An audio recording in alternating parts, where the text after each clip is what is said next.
Welcome to the Decentralized Opportunity Podcast. I'm your host, Tanner Lytle, here with your other host. Wyatt Carson. Hello, Tanner. Hello, hello. Yes. How was your Christmas? Christmas was great. Got to spend some time with family and got some bunch of new books. So I'm sure here in this new year, we're going to have all sorts of new topics based off of different things I've been reading. I got a biography of Sam Walton, Mm-hmm. which is absolutely fascinating.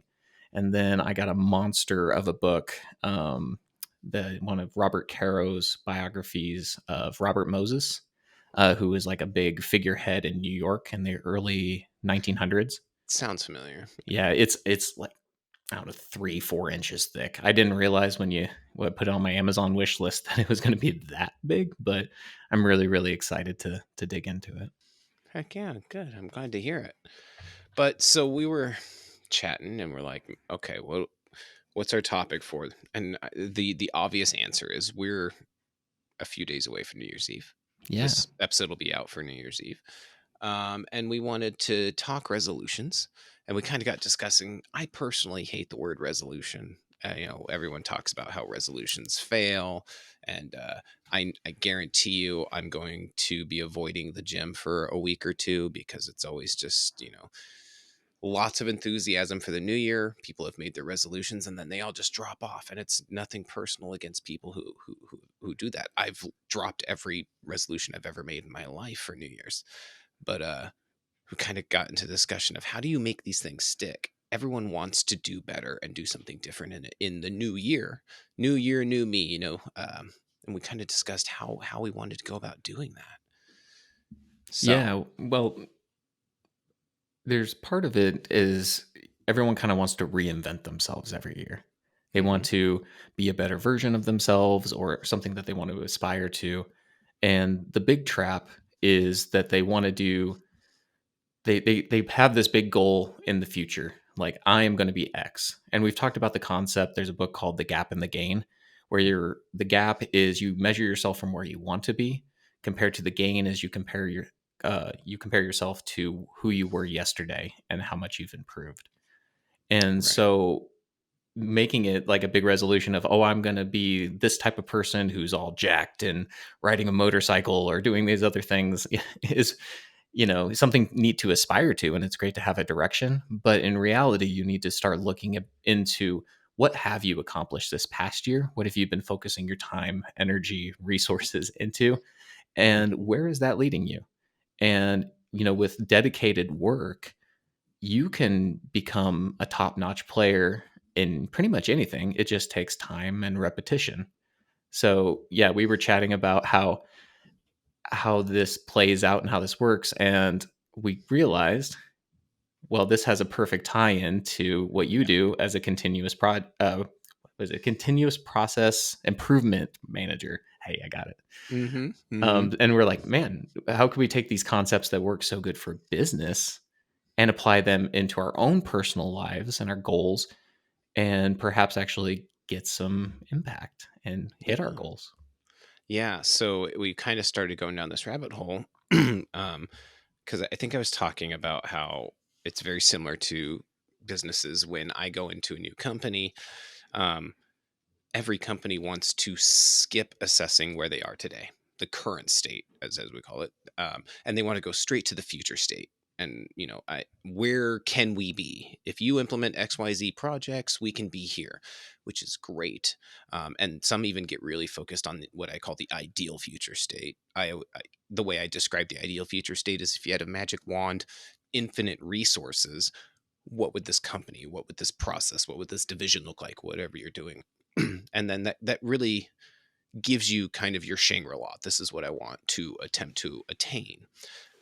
But the problem is you have to do that current state assessment. You have to know where you are today in order to realize exactly as you said, the gap.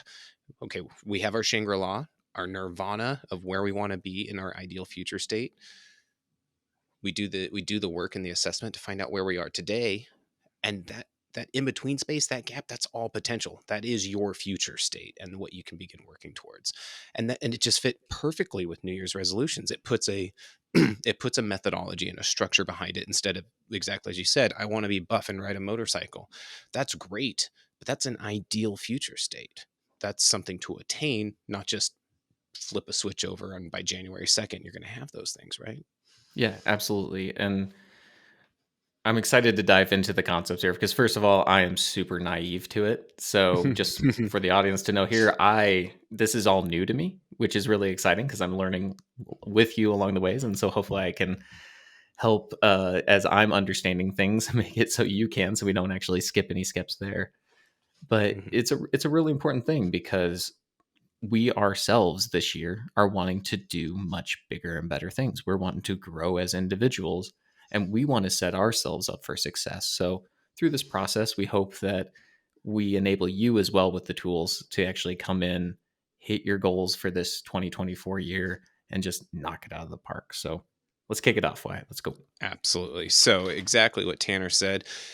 What I did is I took the DMAIC methodology. It's a Lean Six Sigma methodology to follow, assess a project, a process, move it through, iterate, do some pilots, and then control and kind of manage. It's a whole methodology on how to run a new process or an improved process.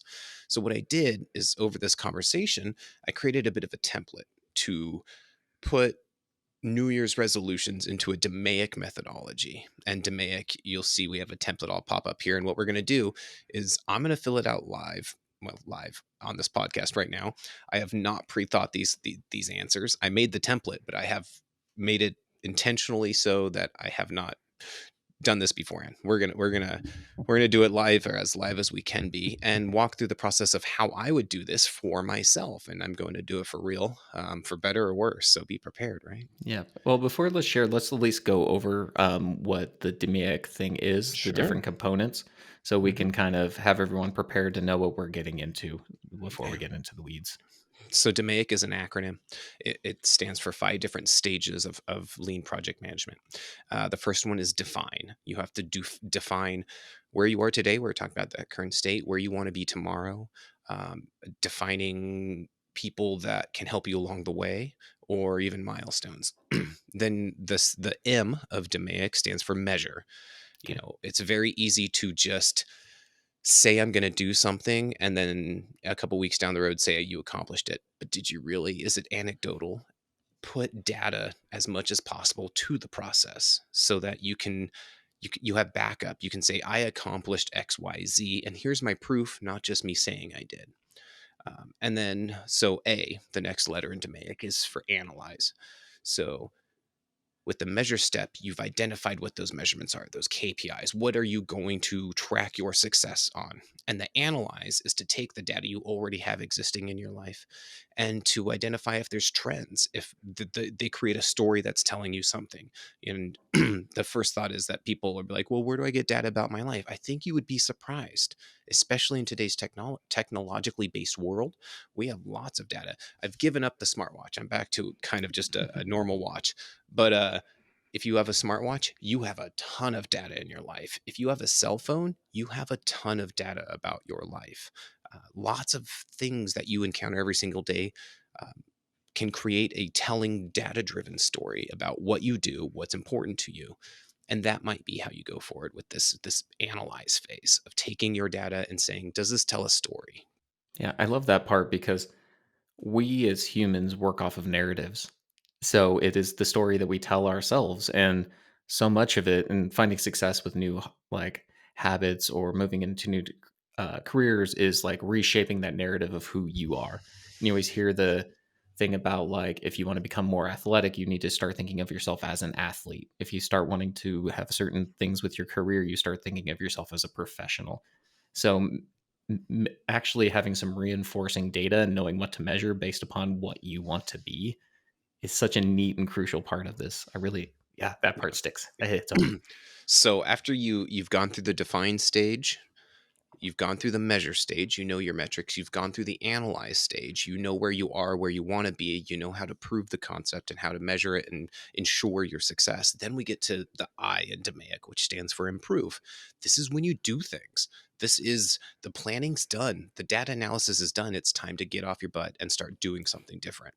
And in a project world, that will be running pilots and doing all this stuff.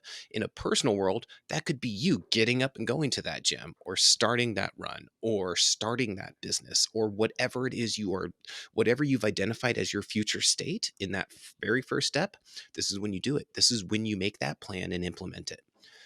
And then finally, the most important step of this entire thing, and the one that always falls flat. This is where projects, if you've ever been in a company, you are probably very familiar with a very big project that took a lot of resources and time, and they did it, and then it just like died and disappeared into the wind. Like no one ever hears about that big project ever again. It's because it wasn't controlled, which is that final letter in DMAIC, which is the C. Control is, once again, data driven. How can I ensure I'm staying on pace? It's continuing to work. It's getting better and better. And how do I spread the word? How do I evangelize the positive changes, the positive aspects, and keep it fresh in people's mind? And in relation to how you would do that in a personal sense for like a New Year's resolution, there's a lot of competing theories about telling people about your plans. Some books you'll read, they'll say, don't tell anyone you're doing anything until you're already successful. And then there's other ones that be like, no, tell people, get them on your team because that's your support network. I don't know what the right answer is. I am not an expert in self-improvement, but in terms of if we're running off of this DMAIC Lean Six Sigma methodology, change management is a huge piece. And by change management in a personal sense, what that means is getting those advocates, sharing your success stories. This isn't bragging or boasting or anything like that. It's bringing people that you care for and that care for you along for the ride. And so I thought about this because those competing theories of don't tell anyone what you're doing or tell everyone, there's got to be a middle ground somewhere. And if I was trying to squeeze personal self improvement or New Year's resolutions into this DMAIC methodology, the correct answer in my head is get people on your team. And they don't need to be standing next to you cheering. But for example, Tanner, we do it almost without thought in our personal friend group chat that we talk a lot on this podcast about. People are always posting the steps they take, the good meals that they've cooked, and it's not to be like, oh, look at me, I worked out extra hard today, aren't I awesome? It's not about that. We celebrate each other's wins and each other's steps in self improvement, and I think that's really a valuable piece. Yeah, I think you nailed it. Nailed it. Let's just say that. I think you nailed it there. Where most people fail at this step. Most businesses fail at this step, and most people, it makes perfect sense. You talk about the New Year's resolutions and the gym being full, and then come Hmm. February, those people aren't to be seen. You know, Yep, the earlier steps are all part of that when you're motivated and you're aspiring. And the very much so. control portion is the reality. It's the Mhm. discipline. It's the uh, making it normal portion of it. And that's by far the hardest because that's consistency, that's follow through. I heard a thing talking about on LinkedIn how such a large percentage of people on LinkedIn have the words around like strategist or strategize or planning and all this stuff, but very few people have the keywords around like execution. So there's Mhm. all these people where it's really easy to come up with the plan, but it's really, really hard to actually like execute on it, maintain, and complete. So I'm really excited once we get deeper into the control aspect of learning more about that because I always have all these ideas and man, it's really hard to follow through and stick with them. Sure it is. Sure it is. And you know what? I'm not going to say this is the end all be all of personal planning or personal improvement, but I think there's a connection here, and I think we're going to stumble with this first example we'll do today. But this is something that could be continually, I hate to use that word again, Tanner, iterated and made better. We're going to take our first stab at it, you and I. I'm going to do it from understanding the methodology point of view. You're going to help me out by asking those tough questions of what does that really mean or what about this and giving me that different perspective, because one of the reasons we work so well together, Tanner, is we think differently, and we can look at the same problem and come up with different questions. So um, it's going to be an interesting stab, but I think there's some value here. Perfect. So pull it up and let's get rolling. Perfect. I feel like I'm being interviewed all of a sudden. Okay. On the other end of the microphone. Right. All right. So first things first. This is my first rule when I'm starting my own in company project and I'm leading a facilitation a group or something like that. This I only have one rule really, and that's SDK, and it's cheesy and it's consultancy, but SDK I say stands for spelling don't count. I'm doing this live and typing and I'm going to butcher it. You'll notice I have the Grammarly plugin here. I've been a Grammarly premium owner for a very long time because not my cup of tea. So All right. don't bug me on the spelling. All Yep. right. So first things first, New Year's resolution plan. I don't have a title for this yet, and that's okay. You don't need to have a fancy project title or a life plan title. That's not the point. But let's explore it. So that first thing, that first step of define, you need to identify your current state, your future state, and your ideal future state, like I mentioned. Yep. So So the how current do you state. go about actually defining a current state that's honest? Because the first pitfall I could see why it is Mhm. you have a narrative in your head of how things are. But again, we talked about stories, and that story may or may not be true because you're just getting information from one source generally, which is you. So how do you go past just you and actually find concrete things? Like what would you do in a business world, I guess, to start? Absolutely. So in a business world, I've seen it work both ways. You're either actually ready to undergo a transformation or you're not. And what I mean by that is the stakeholders of the said business plan, of the process, whatever, you'll find out really quickly if they want to just evaluate something for the sake of making a checkbox at the end of the quarter saying we evaluated our process, or they really want change. And the reason or the way you determine if there's a real desire for change or transformation, even, which is much stronger than change, in my opinion, is What's the the difference? Sorry, I'm yeah, curious there. absolutely. So, difference between change and transformation. A change is I currently watch 4 hours of TV a day. I don't know if that's true, but for example, a change is I'm going to cut it down to three or maybe even two. A two would be a big change. A transformation is I'm going to cut it to 4 hours of TV a week. It's drastic. Mm, It's the scale. understanding. It's a scale situation, and it's saying I'm not just going to tweak things and make it a little better. I'm going to radically change how this process works because if I don't, we're going to end up in the same boat. And I guess that goes with like reinvention. Like when we're talking about personal selves, are you just tweaking yourself or are you completely reinventing yourself in there? Perfect. Exactly. And I feel this very first step is where a lot of people fall off on New Year's resolutions because they haven't sat down and figured out if they are ready for a change or a transformation. Some people call it a transformation, but they're really just changing and tweaking a few things. Or some people try and go for the full blown transformation, but they don't have the necessary foundational elements like understanding where they are today and all of these other steps. Transformations are huge, take a lot of energy, and they can be scary. Changes, anyone can change a few things. Um, but if you really want it to stick, you've got to control it, which we'll talk about at the end of the process, of course. Yep. So if you have you're going to, you're a consultant, you're going to a company, and they've determined, okay, it's a change or it's a transformation. Those Mhm. steps, how do they go about, or how would you go about for them in determining their current state? Absolutely. So, with current state in a company, and then we'll relate it to this personally. In a company, the first thing I want to do is I want to talk to people. I talk to the stakeholders and say, okay, we're looking at process A. Um, who's the manager of this department? Who owns this process? Who is the person I would talk to? And they'll usually give you someone below them. Oh, John Smith, he's the director of blah blah blah blah blah division. Go talk to him. And then I'm working my way down, and I finally get down to like a director, maybe a manager level, but usually not quite yet. And I finally get to the point where I have enough kind of foundational. I understand what they're doing at a super high VP level, basically. And finally, I get to the point where I say, okay, I get it. Now I really want to understand the process. I've been skimming the surface with the higher level stakeholders of a company. Time to go talk to people who actually do the work. The line employees, the person who answers the calls at the call center, the person who operates the machines on the manufacturing floor, the person who rings out customers at the cash register. those are the people I always want to get to. If you try and change a process by talking with senior VPs or directors, it's always going to be aspirational. It's always going to lack clarity and detail and data. And it's going to be very strategic, but not really tactical. And tactical is what you need to get to for that current state. Yeah. So if we were to apply that to your personal self, I guess we talked about the stories you tell yourself, and it may or may not be honest. I guess that's that aspirational part. So Mhm.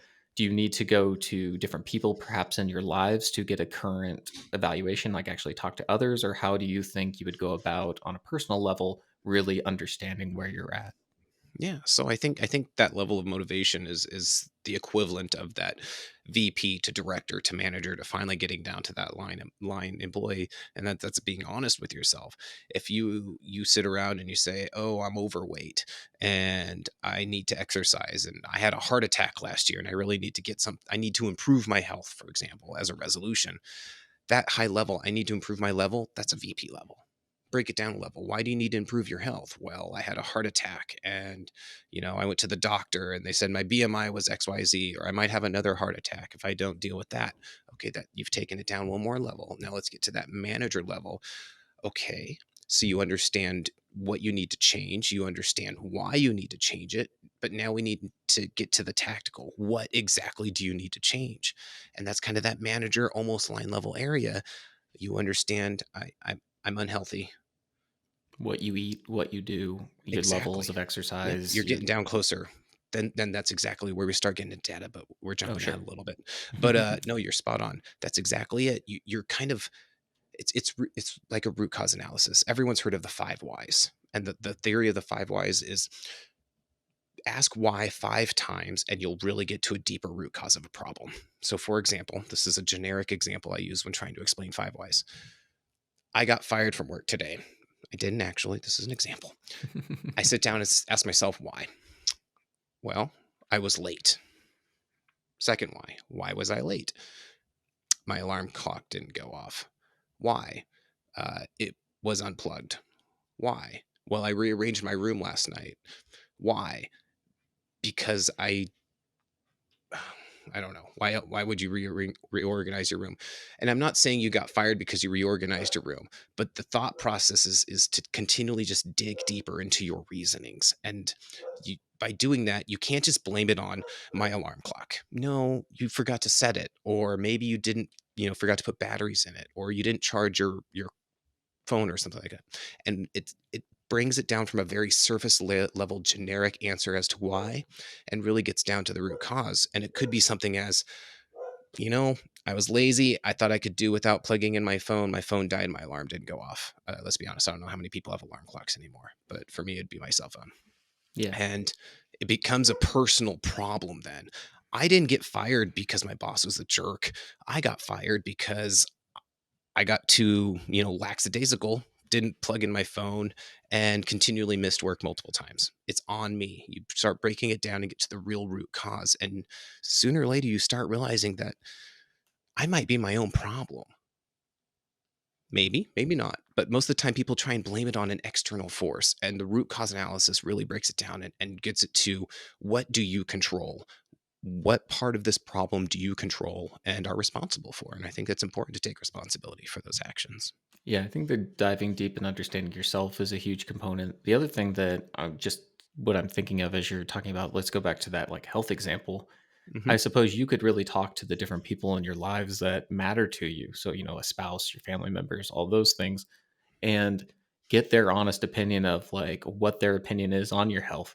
Why would improving it, what would that do for them? And then that would also help you in, I guess, as we get into like an ideal future state, prioritizing what is actually like meaningful and not just something that's a distraction or not that thing, or it's just whatever the flavor of the month is because you saw, a really cool YouTube video and now all of a sudden you're like, I need a sauna or something. Hmm. Yeah. And it's, just like social media or reality TV, a lot of people pursue health goals based off of social media or reality TV. Oh, I saw this person. She looked phenomenal in that dress. I knew that dress wouldn't fit me, so I'm going to go lose weight. That's the goal. And that's an admirable goal. That's great. There's nothing wrong with that goal, but it's just so very surface level. And if you want to implement a change in your life because of someone else, you're going to really lack that traction within your own personality, within your own goal setting, abilities to make that work. If it stays surface level, it's probably going to die surface level. And by doing this analysis and taking that root cause down to a deeper level of why do you really want this, you can make it more personable and more sticky for you. Yeah. Well, and again, if you're talking to other people who, are truly meaningful to you, if it is surface level, they'll probably tell you because they'll Yep, make you justify why you really want that thing or you really want to make that change. And you have to, think about it deeply to explain it in a way that is actually like meaningful. And if you're getting a response is like, "Oh, you go do you," or something like that, then again, that's probably less important. You probably shouldn't prioritize it to at least this degree, I would imagine. absolutely. So I'm gonna do a quick audible change here, Tanner, because Mhm. I am really enjoying discussing the methodology behind it, and I think there's value in that. So we're gonna go for a bit more generic example here, and then I'm gonna do this myself, and I'll even post it on our social media when I do an actual one for myself, because I don't want to cheat people and tell them that you have to dig deep and then do really surface level stuff here on the podcast, right? Sure, So sure. let's do it. Let's do a generic example. It'll still be related to me, but it'll be despite what I just said, a bit more surface level. And then I'll do a real one and I'll share it on my social on all our socials. I don't mind. I become almost too transparent sometimes. So let's say New Year's resolution plan. We can do this. I want to lose weight. Okay, perfect, great. So let's talk current state. We're going to talk habits, data, current things existing in your life. Let's say currently I weigh 220 pounds. Um, Do you? activity level? No, I do not right now.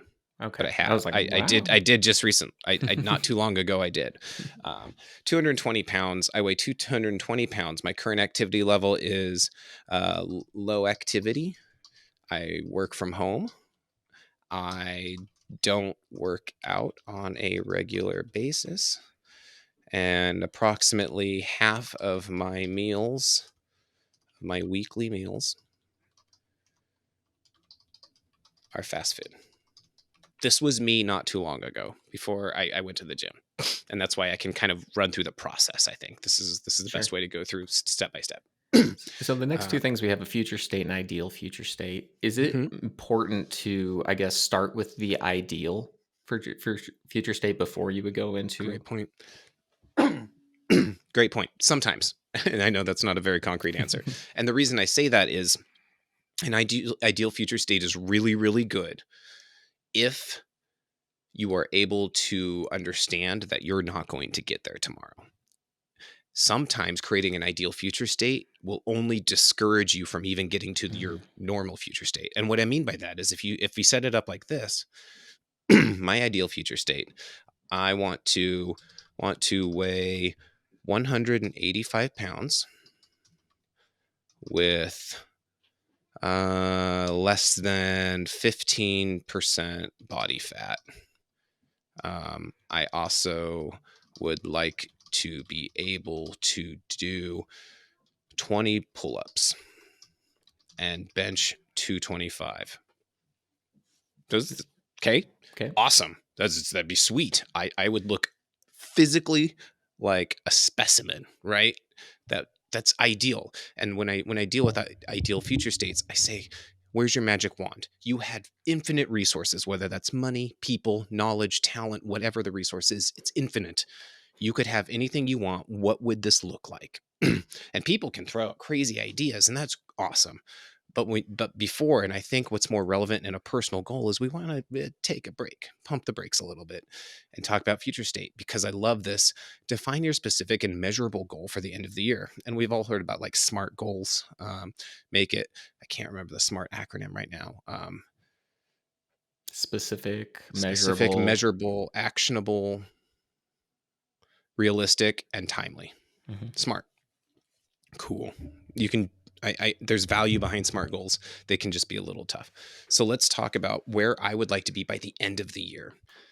And you can make crazy goals off this. The crazier and harder your goal is to achieve, the more you're going to have to work at it, and the more in depth this whole plan has to be. And that's fine. There's nothing wrong with that. If you want that to be your driving force, you just have to continue to be rational about it and understand the resources again. And taking it from a corporate down to a personal level. When I say resources, I mean your personal time, your energy, your support network, all of these things that will help you accomplish your goal. That's what Yeah. I'm talking about, resources. I'm curious.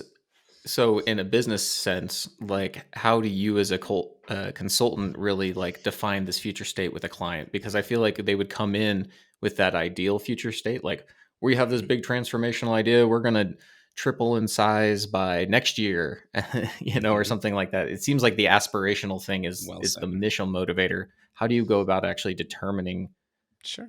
in your process how the future state actually gets determined? Because I think Mhm. that could be an easy fall off point. Absolutely. Let's see if I can do this in here. I don't play in Google Docs very often. Mm, I don't know how to do that in here, but whatever. I'll just talk through it. Absolutely. No, that's a fantastic point. So, a future state should not be pie in the sky. A future state is made after you already have your current state. You already laid out in a company, it's a process, um, how it's done today.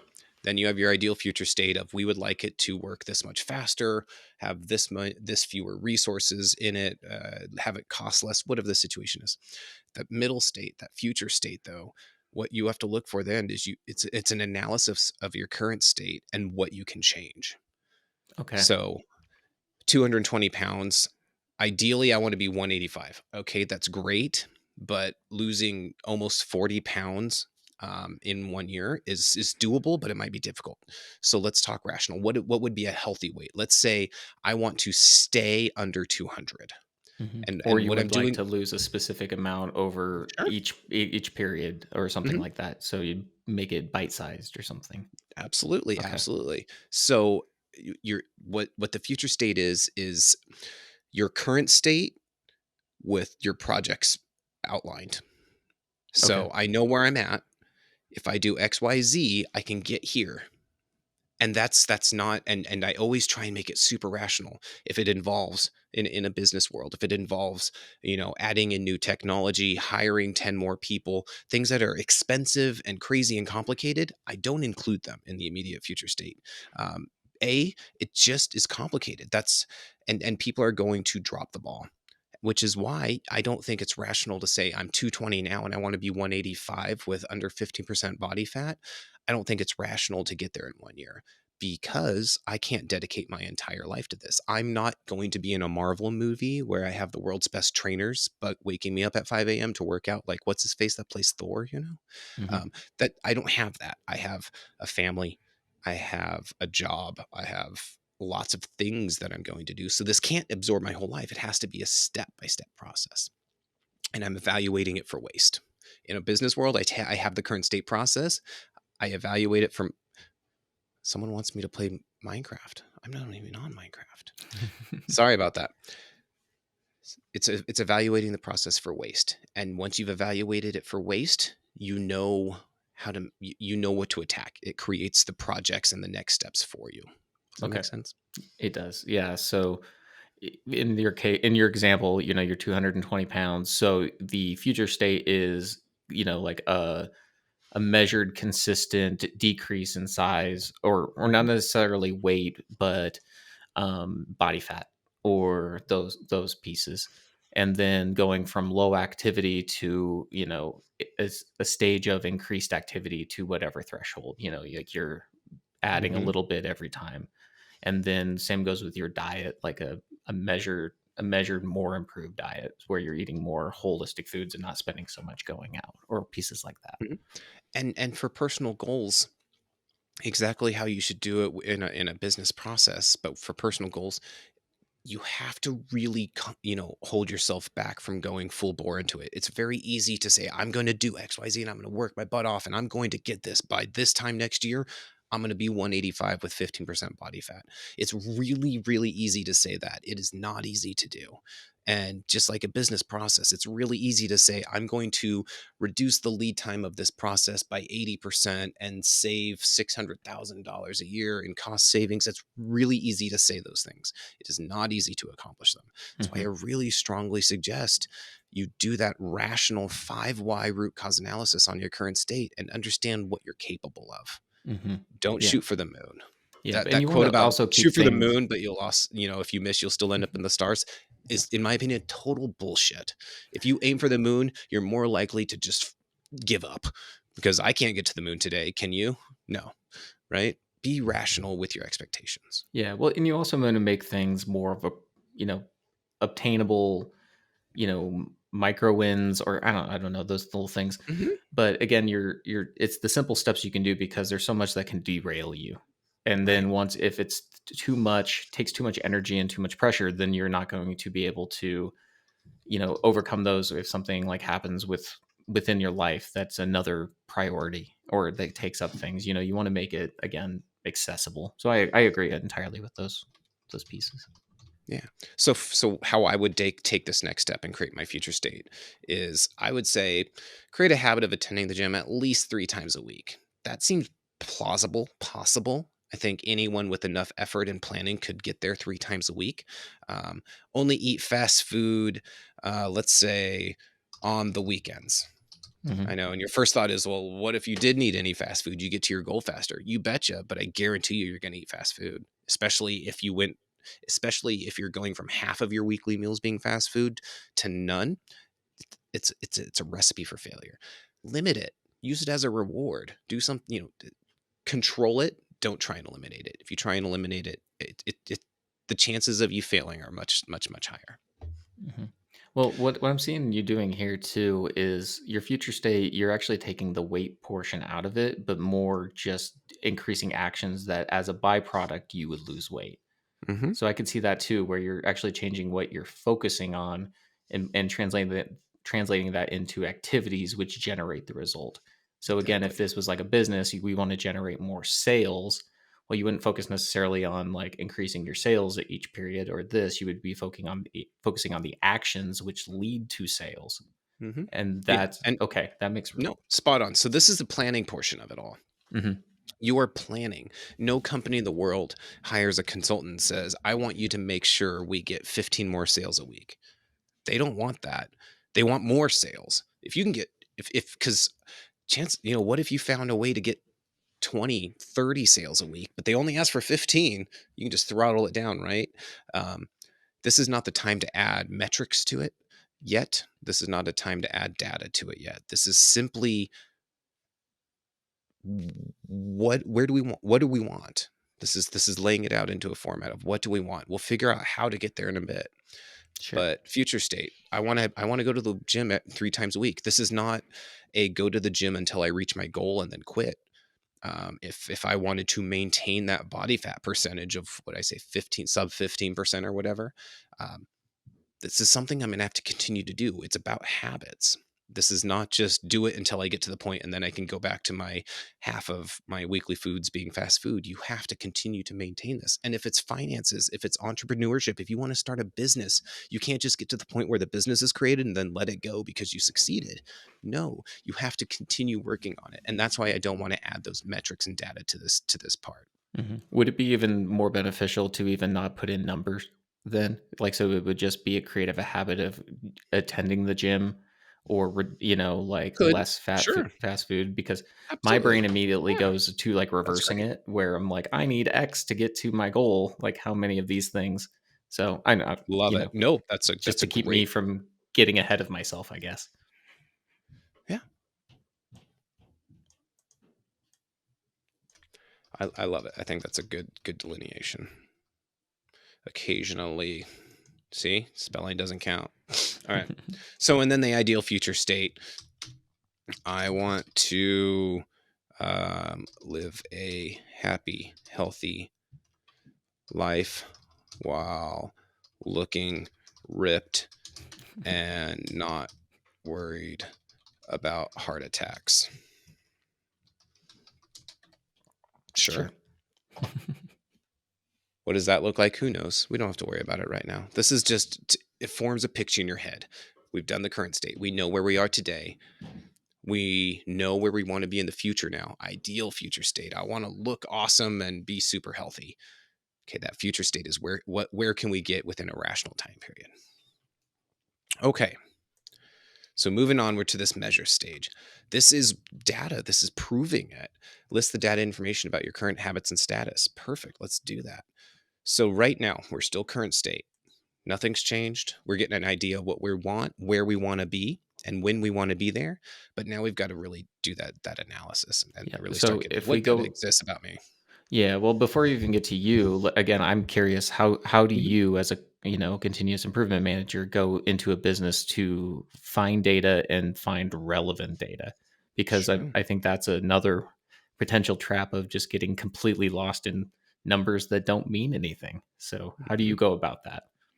Yeah, so it's a bit convoluted, but what I mean by that is that current state, and in a business, you're going to have a current state process map. That's what I always try to attain, and create. And what that provides you is step one here, then it goes here, then it goes here, and it goes here, and blah blah blah blah blah. Now we start filling in that current state with information. How long? So one of the two most important metrics to me when building at a full-fledged current state is cycle time and lead time. Lead time is going to be from the beginning to the end of the process. How long does it take? If you're building a widget in a manufacturing plant, from the time the process starts to the time the process ends, give or take, how long does it take? It takes me to make one widget, it takes 30 minutes. And that's lead time. But here's the cool part about it. It's cool to me, maybe. Um, Lead time is on top. Cycle time is almost more important. And the difference between lead time and cycle time is lead time. I might make one widget every 5 hours, for example. Um, But what's not captured in that information is the breaks I take, my lunch break. It could be over a weekend. If I started a widget Friday in the afternoon, I didn't get it done, I roll it over to Monday when I get back into work. Still the same lead time, working time. It took 5 hours to make, give or take, right? Hmm. The cool thing about cycle time is it breaks it down into step by step. So, step one of making a widget is casting uh, the mold with stainless steel. I don't know. I don't make widgets, but first step is casting it. Okay. Casting it takes 3 minutes and 40 seconds. That's the cycle time for that step. Step two is I move the casted widget to the next room of the manufacturing process and drop it off to them, which might be grinding or sanding, whatever. How much time did it take for me to move it from my room to the next room? Oh, it takes approximately 3.5 minutes to put it on a cart, move it to the next room. Cool. And so for each step, all the way to the very end, you're measuring the exact actual human time it takes. And then you add all that up, the cycle time, you add it to create a total cycle time. And what you'll find is that the lead time and cycle times don't mesh. The time it takes to go through the process from a high level is not the same as the time it actually takes the human being or the machines even to do the process. And so the goal of lean is to get your cycle times and your lead times as close together as possible. Usually what you'll find is you'll have a really long lead time and your total cycle time will be a fraction of it. After you've added up all those minutes and seconds in your cycle times, maybe your lead time is 5 days. That's pretty common for a lot of manufacturing processes. Your lead time is 5 days. Your total cycle time might be 60 minutes. So your lead time is 5 days, 5 business days, but the actual time physically spent doing something different or doing something in the process could be 60 minutes. So the obvious question is, where did the other 4 days and 7 hours of my life go? If it takes 5 days from beginning to end of the process to get a finished widget, but we're only working, actually doing something for 60 minutes of that 5 days, what is that gap? That gap is waste. That gap is sitting around on a shelf waiting for the next person to grab it. It could be over inventory. It could be defects. whatever it is, the time you're actually spent doing something is never as long as it takes to get it to the finish line, because you're dropping things. You're starting a project and you're putting it down to go work on something else, or you get a meeting or a phone call that distracts you and you have to put the work down and go do something else. Very rarely are people doing things and solely 100% focused on that one task, and from finish to end, from start to end. Okay, that Does that make makes a sense? lot of sense. So if we were applying this to ourselves, we need to there's, so much time in a day, 24 Mhm. hours is really spend a little bit of time analyzing what you actually do through the day, figure out Mhm. what is essential and then essentially what is waste. And then Bingo. we can then determine what actions we need to do with the amount of time, and then we can start measuring those actions. So in this case, actually going to the gym, or how much time it would take us to do like meals, to actually cook our own meals, gather groceries, do those pieces, and then kind of work out those variables that we could then measure along the way. Is that right? Mhm. Absolutely, that's exactly it. Perfect. I really like So that concept of waste, or like figuring out mhm, the waste in there, because that, man, I see that so much. Again, personally and professionally, you can start very really much looking so. and identifying those things. When you really understand the difference between cycle time and lead times, and then there's a whole other concept of tact time, which I don't think is relevant here. Um, you see it everywhere. Once you start really understanding it, you see the waste in processes, and every process in the world is full of waste. We've talked about Pareto principles on here a million times, the 80-20 rule. Oh man, it's really evident when you start looking at waste in a company. Yeah, but it's also, no company or no action is perfect, right? So you're not Mhm. striving for perfection. You're just striving for slightly better. So whether Absolutely. that's the business world or the personal world, and that, I guess, goes back to that. You want to make it obtainable. You're not shooting for the moon, because you're just like, listen, we're at, like in your example here, you're writing in 3,800 average calories per day. You're like, well, let's shoot for 36 to start. Hmm. And then once you hit that, you can shoot for a little bit less. Or you're only working out 30 minutes a day. Well, let's move it to 1 hour. And then eventually you can move that to 2 hours or 3 hours, or wherever, you're comfortable, because then it's not quite that system shock. And then you also don't feel guilty because you're not hitting this astronomical goal, and you're getting rewarded because you are hitting your goals. So, and I really like that. Hmm. So here could be anything relevant. The metrics are relevant to whatever you're trying to accomplish. You know your current state, you know your goal. Now, what metrics could help prove your point? And this is going to be hard for people.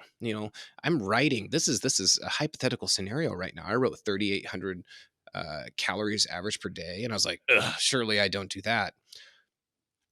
But where was I the other day? So I'm on holiday vacation right now, and I've been eating out a lot, Yep.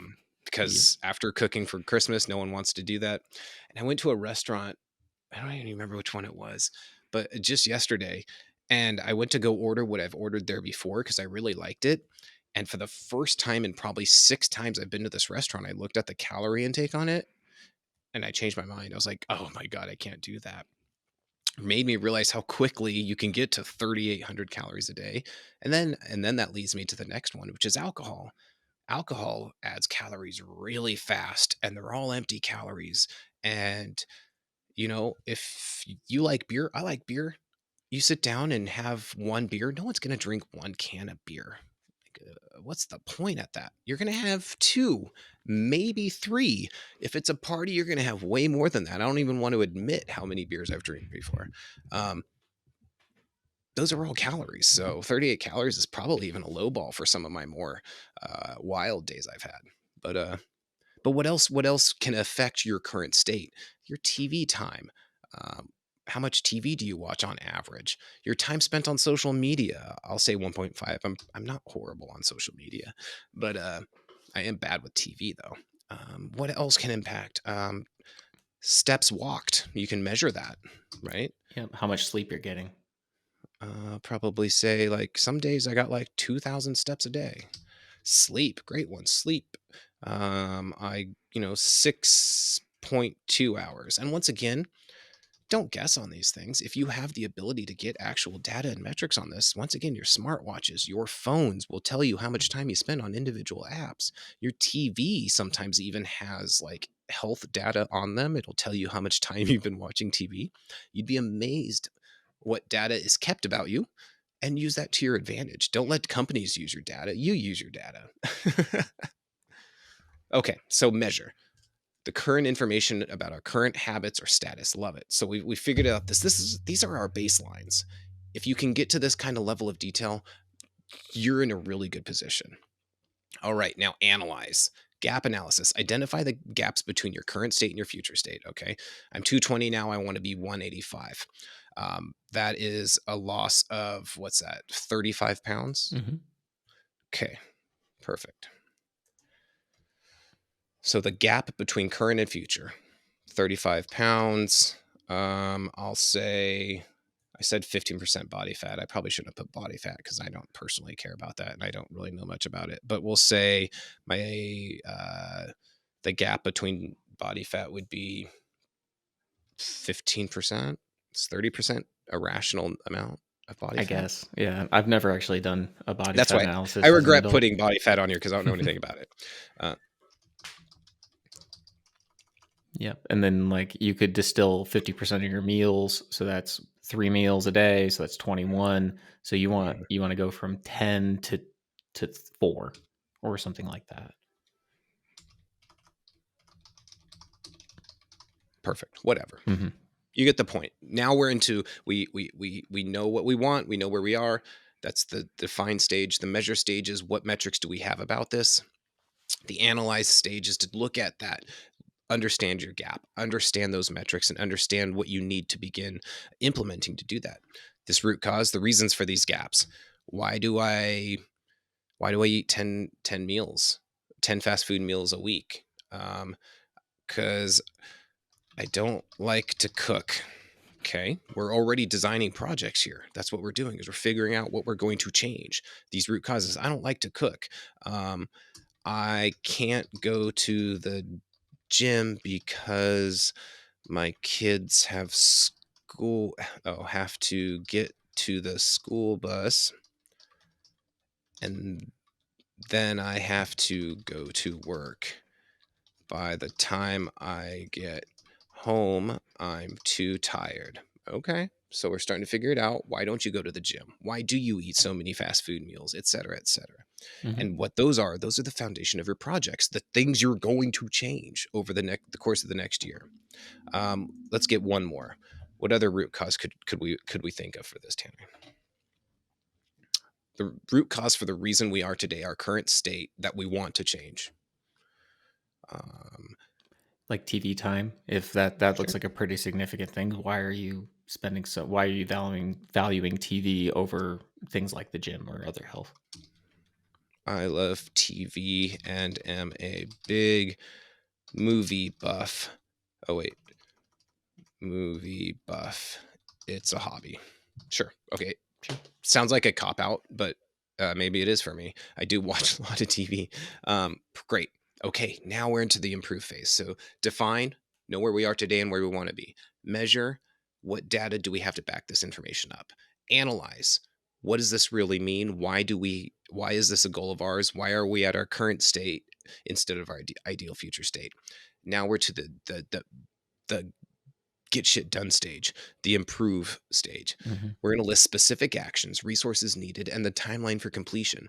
For New Year's resolution, that's 1 year. Sweet. That's a lot of time to do some cool stuff if it's important and impactful to you. So those root cause analysis at the previous step already set us up for success, because now we know what we need to do. Okay.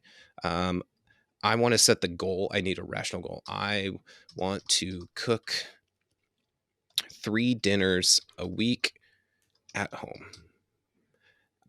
with leftovers for the next day's lunch.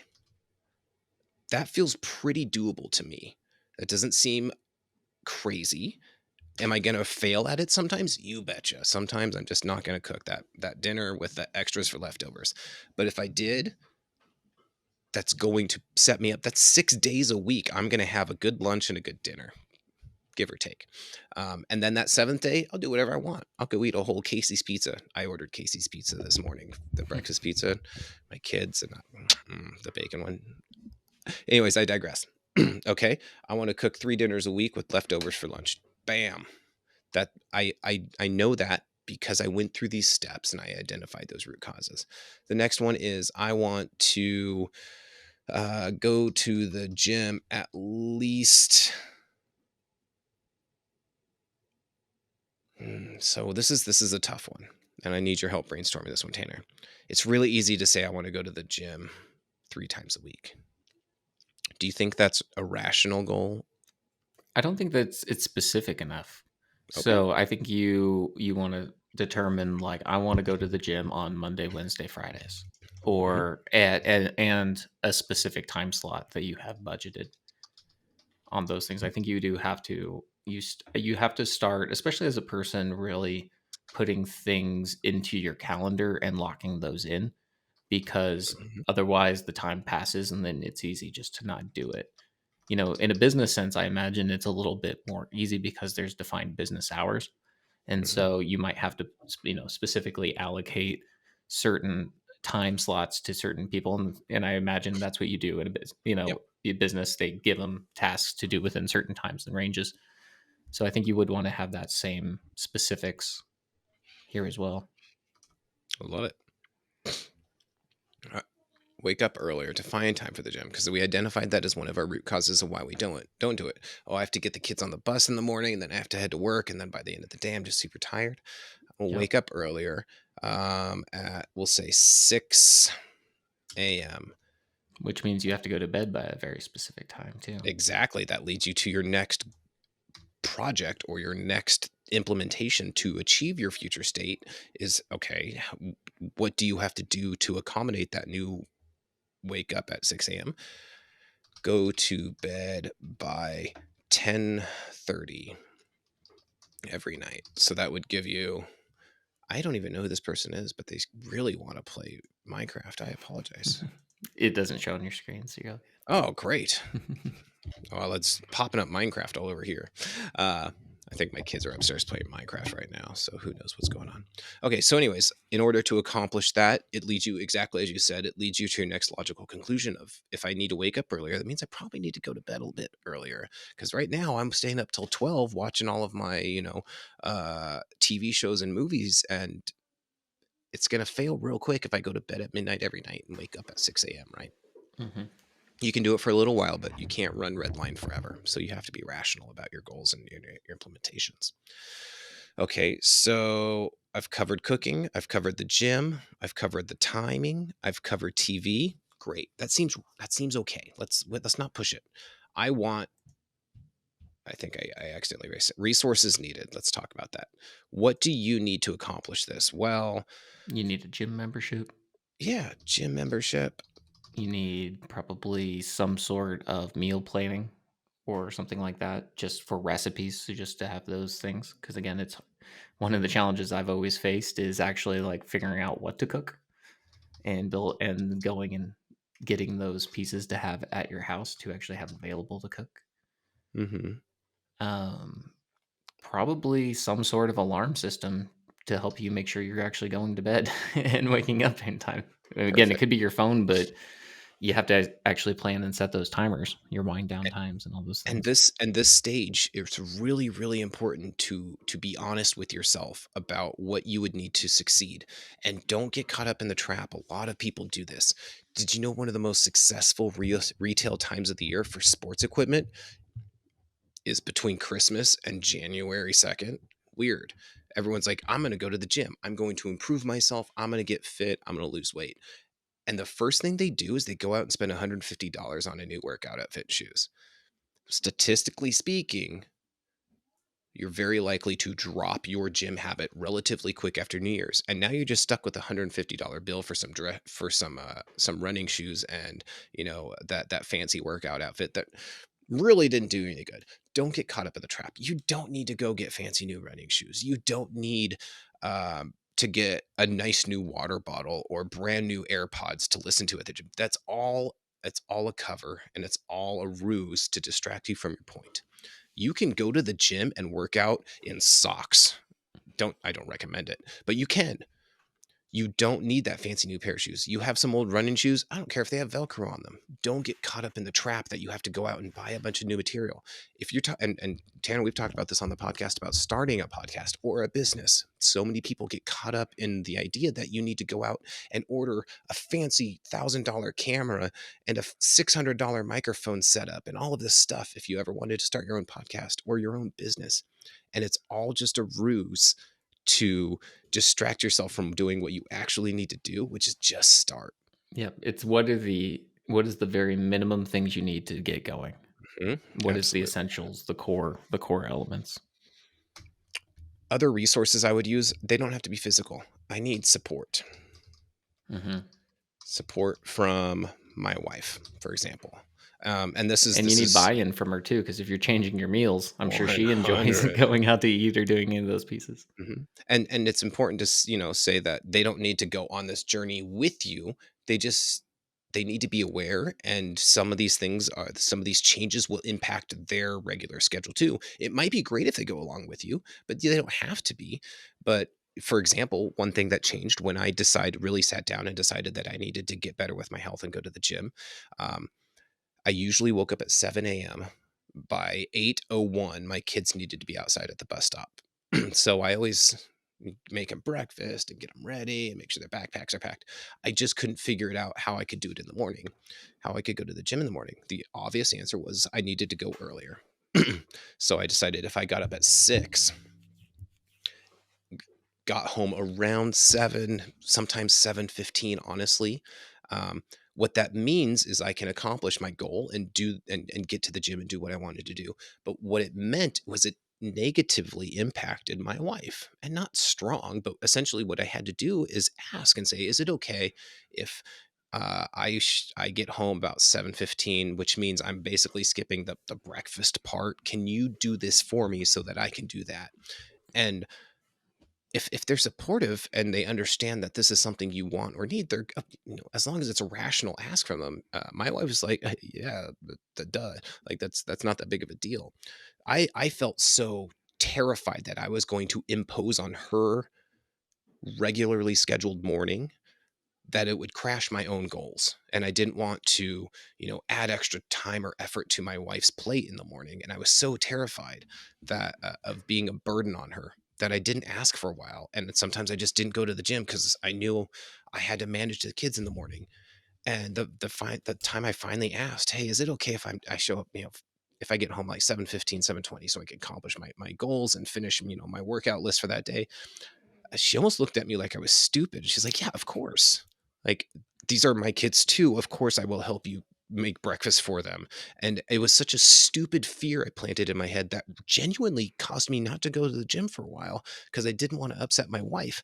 And the only thing my wife was upset about was that I thought she would be offended by wanting to take care of our kids in the morning. Anyways, I digress. But Yeah. okay, so we understand our resources, things we need, timeline for implementation. When do you need to get to the gym for the first time? First time. Yeah. So this is where you would actually build out your calendar and start mapping out those Build out pieces. action plan. I'm not Yeah. going to begin typing it because it's a waste of time here. But okay, so I'm going to go to this final stage here, which is control, and we'll talk about that real quick and briefly because this has gone on a while, and I find it fascinating. But so this control is the final step at DMAIC: define, measure, analyze, improve, and this final one is control. And this is maintenance, making sure you keep up with it. What are the strategies? How can you improve yourself? How can you ensure that you continue to do the actions that you know you need to do because you figured out your current state, you figured out your future state? What can you do to keep it going? And Tanner, what are some things you're very familiar, well read, things to help maintain a new course or a new thing you need to do in your life? How can you help ensure that? So first of all, I think a big thing for maintaining and doing that is like you talked about externalizing a little bit to Hmm.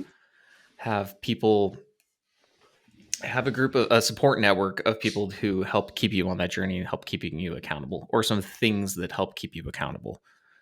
So that is one of the things that I think help keep me on course. Is there's a constant reminder, those check-ins, those other things that cause the trigger in my head. So then I go out and do the task. If that makes sense. Absolutely. No, and that's exactly what I was looking for in an answer, as support. Support is great. Whether it's talking with your friends group and sharing like we do in ours, "Oh, I got so many steps," and we all fell off over Christmas, let's be honest here. But sharing with a group of people who are invested in you, um, whether that's a spouse, a friend, coworker, whatever the situation is. I'm not a big fan of doing things in silence and then just showing up a year later weighing 185 pounds with 15% body fat and everyone's like, wow, look at Wyatt, that's amazing. That feels really phony to me, and it feels almost like it's going to not come to fruition. But what is really powerful is finding a group of people who are interested in you and want to see you succeed, and sharing the journey with them. Um, I think in terms of business, people are really scared to start a business and share it with people because, oh, what if I fail? I look like an idiot. Um, the chances are good you might fail anyways. You might as well give yourself a fighting chance by having that support network and sharing that with people, and sharing the journey, because you'd be amazed. People want to help you. I don't buy into people are naturally selfish creatures. I think people genuinely want to support you and applaud your victories. And finding the resources to make your New Year's resolutions sticky and valuable and accomplishable, one of the first steps is sharing that with people and making sure, and the best way to ensure that they're interested in you is to reciprocate that. Be interested in other people and their journeys, and you might find a really cool kind of community around improving yourself. Yeah, absolutely. And you talked about that final step being often the failure in business. Is it Mhm, for that same kind of reason, like where you don't actually get the right buy-in, I guess, for adoption? mhm. That's exactly it. It's usually buy-in. It's very easy to get the board of directors or your C-suite people on board for a large implementation and project. It is very, very difficult to get the people who actually will do the job to buy in on it. And um, it's usually because they do top-down implementations. We're going to bring in this big, brand new software into the company, and it's going to change the way we work, and it's going to be amazing. It's going to save us millions of dollars. I guarantee you, the person who's ringing people out at the cash register or building the widgets on the manufacturing floor, they don't care about how much money you're going to save the company, and they shouldn't. That's not their problem. Um, Getting down to the with them, the what's in it for me at all levels is so absolutely integral to these projects. And that's where the control stage comes in. Why do people care about this? Why should they care? And if you can find a reason for them to care, they're going to want it to succeed for you. And whether it's overt or covert, there's no sabotage going on because you're all aligned. You all understand how it's going to benefit you, and you can all move forward in the same lockstep. But Yeah. that very rarely happens in corporate world. Yeah, and that's that again, just going back into that support. I love that they're bought in with you, like they Yep, believe in with you. So even though that, it might be a friend who's not actually like losing the weight or stuff, but they're along that journey with you to see you make that progress and help inspire you and do those pieces, or you make exactly. a right connection at the gym and then now you have a gym buddy and you're doing it together, or like if you're changing your diet, again, that's going to affect your spouse and your family because you Mhm. tend to all eat similar food when you have meals together. All of those things are reinforcing and I guess would keep you on track, right? That's exactly it. I mean, I think everyone can, not everyone, I think a lot of people can think of an example of a time they've tried to change something in their lives. Especially marriage is hard. I'm being perfectly blunt here. In a marriage is hard. If one person wants to do a very big change without the support of the other person, it's almost doomed to fail, right? And Hmm. in a marriage, you're walking lockstep through life, and your spouse's habits become your habits and vice versa, and suddenly you want to take a sharp left turn, and they're still on this path that they've been on. They're still doing things how they've always been done. And you suddenly diverge, and that's going to create instant friction. Those conversations, they want to support you. I think it's not too big of an ask to say, hey, I want to do this. Will you support me in it? Here's how it might impact you. And we could do everything in my power to help cushion that. Or you could just come along on this journey with me. And if not, that's fine. But I want you to know this is, what I might need from you and how can I support that? Yeah, here's the Those are vision, conversations you've here's got to the have. steps, here's things laid Bingo. out. But also I would imagine again the first part I really like about, this part is it's that assessment portion. It's Mhm. actually like looking. outside of just yourself and doing that is in survey or those interviews, like that you would do at a client stuff to really understand the situation, and applying those same principles to your own life to find what's worthwhile, what's actually meaningful, and all those things. And I'm sure what you start out with is probably not what you're going to end up with, because it's Right. the journey portion of it. So then your goals will be much more aligned with where you want to be and what is actually meaningful, because I think that's also the key point that's really going to be the sticking thing and with you for the long term, because it's Yeah, actually meaningful. absolutely. And I'm not saying DMAIC methodology is the best way to go about New Year's resolutions or any of this. I'm just saying sometimes putting a structure behind it instead of just saying, I want to be fit in 2024. That's not going to get you very far. And we've all tried it. We've all had New Year's resolutions that failed very quickly. It's human nature. Putting some sort of structure, support group, and understanding truly and honestly where you are today and where you want to be by this time next year, there's a lot of power in that. Cool. Well, I'm excited, Wyatt, to see your posting. We'll I'm put going to like do it for real. a public Google Hmm. link or Notion link or something. We'll put that in Absolutely. the comments. I want to see what you in 2024 really look like once you get some reflection and do some interviews and get things going. So I'm excited for You that. betcha. All right. Well, we'll get this thing launched, and I think dropping it on the new year is probably Sure. a good day to do it. Absolutely. So it Yeah. makes perfect sense. So we'll get that to you all live, and we'll see you more in 2024. Bye. Bye.